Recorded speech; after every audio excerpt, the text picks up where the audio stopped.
नमस्ते, सभी को प्रणाम।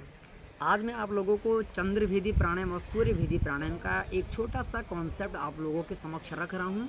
आप लोग ध्यान से सुनिएगा और इसको पूरा फॉलो करिएगा। एक होता है चंद्रभेदी, एक होता है सूर्यभेदी। हमारे शरीर में 2 प्रकार के स्वर पाए जाते हैं, एक चंद्र स्वर होता है, एक सूर्य स्वर होता है। और हमारी जो बाईं नासिका होती है, चंद्र स्वर को ये प्रदर्शित करता है और जो दाईं नासिका होती है हमारी, ये सूर्य स्वर को प्रदर्शित करता है। हमारे शरीर में मुख्यतः 3 नाड़ी होते हैं, इड़ा नाड़ी, पिंगला नाड़ी और सुषुम्ना नाड़ी मतलब। तो इड़ा और पिंगला नाड़ी में जब प्राण का संतुलन होता है, जो हमारी जो तीसरी नाड़ी होती है, जो सुषुम्ना नाड़ी, उसका जागरण हो जाता है। हम कहते हैं कि कुंडलिनी जागरण हो जाना मतलब। हम कहते हैं कि आत्मा का परमात्मा से मिलनी योग है, वो भी इसी जन्म में, यानी केवल यानी मोक्ष की प्राप्ति होना, वो भी इसी जन्म में हमें।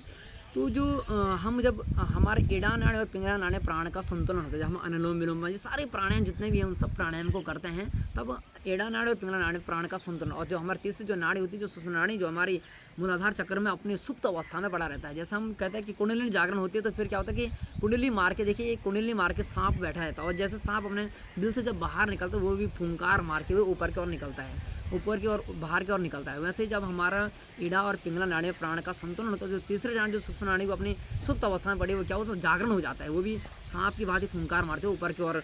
मूलाधार चक्र से लेकर हमारे सहस्त्रार चक्र तक का जो उसका जो गमन होता है, वही क्या कहलाता है, आत्मा का परमात्मा से मिलनी है। तो जो हमारी जो बाईं नासिका है, ये हमारे चंद्र स्वर को प्रदर्शित करता है, जो दाएं नासिका है हमारे सूर्य स्वर को प्रदर्शित करता है। और जो इड़ा नाड़ी होती है हमारे बाएं स्वर को प्रदर्शित, इड़ा नाड़ी हमारे बाएं नासिका में और दाएं में हमारा पिंगला नाड़ी मतलब।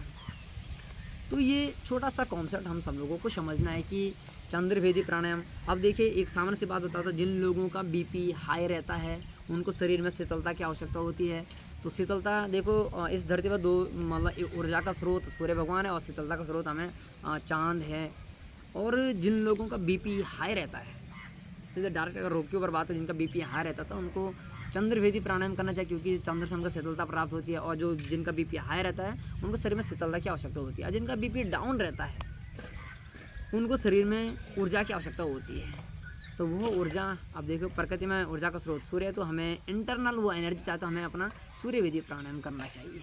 तो ये छोटा सा कॉन्सेप्ट आप लोगों के समक्ष रखा है।